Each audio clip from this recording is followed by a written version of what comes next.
This tutorial will discuss how to draw lines and rectangles on PDFs.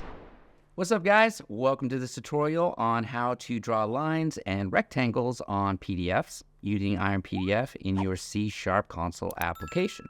I've already installed Iron PDF through the NuGet Package Manager, so we're going to go ahead and jump into the program CS file and check out the code. First, we're going to import the necessary namespaces: Iron PDF for PDF functionality, Iron Software.drawing for the drawing capabilities, and the System.io for file handling. Next, we'll set up the license key to use Iron PDF.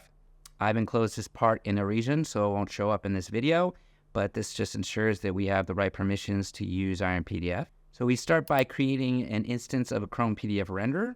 This renderer allows us to convert the HTML content to PDF. For this example, we're rendering a simple HTML string with a header tag containing the word testing. And this creates a basic PDF document with the specified content. So now let's set up the parameters required to draw a line. We define the page index to indicate which page to draw on. We also set the start and end points for the line. We specify the width, and we choose the color black. And the setup positions our line horizontally on the PDF.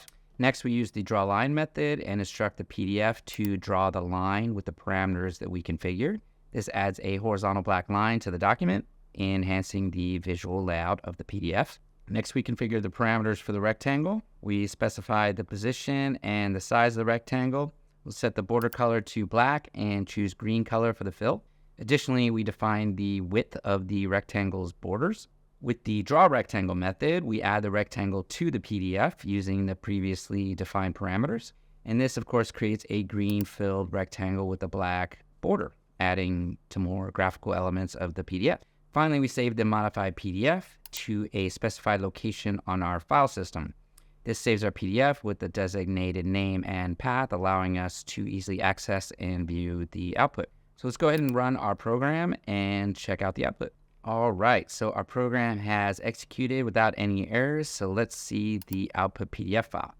And as you can see, the PDF contains a header with the text testing and a horizontal black line and a green rectangle with a black border. This demonstrates how easy it is to draw shapes on a PDF using Iron PDF. We hope that you found this tutorial helpful. Don't forget to subscribe if you'd like some more videos from us. If you're keen on trying Iron PDF yourself and you haven't yet, there's a link on our website for a trial subscription. You can download and install the package and check it out for yourself. There's a link in the description below that'll take you right to it.